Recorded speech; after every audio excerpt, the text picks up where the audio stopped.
L'autre acte aussi qu'on va parler, c'était bien sûr les tirages au sort des huitièmes de finale de la Champions League. Et on a vu deux tableaux. Moi, ça a été un peu ironisé sur la toile. On a deux tableaux. Et une partie, ceux qui ont remporté la Ligue des Champions durant ces 10 dernières années. Et puis de l'autre côté à droite, seulement le FC Barcelone qui se retrouve là-bas en tant que détenteur de la Champions League.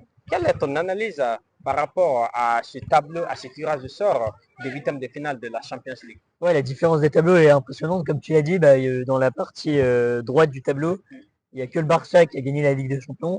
Et encore, ça fait déjà maintenant 11 ans.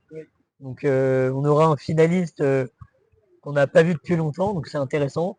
Et c'est vrai que l'autre partie est incroyablement dense, avec Bayern, City et Real. Parmi ces trois clubs, il y en aura un seul en demi-finale. C'est fou de se dire ça. Donc franchement, c'est très déséquilibré, mais c'est pas pour autant que ça promet de très beaux matchs et une très belle Ligue des Champions, comme quasiment chaque année. Et Arsenal qui s'en sort avec un très bon tirage de sort. Il croise Leverkusen en huitième de finale. Est-ce que c'est un match jouable pour Arsenal? C'est pas le grand Leverkusen des dernières années. Il n'y a plus Xavi Alonso, il y a beaucoup de joueurs qui sont partis. Ils sont pas terribles en championnat, ils sont 6e je crois. Oui. Donc normalement ça devrait le faire pour Arsenal. Après ils joueront le Sporting ou la surprise Bodo Glimt en quart de finale. Où là aussi normalement, sauf catastrophe, ça devrait le faire pour les Gunners.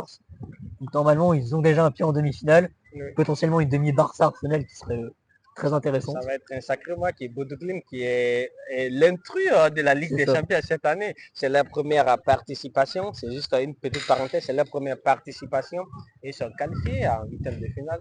Ils ont quand même titillé à ceux de grands clubs dans cette Champions League. Ouais, c'est fou, ils étaient quasiment éliminés. Ils ont battu Manchester City.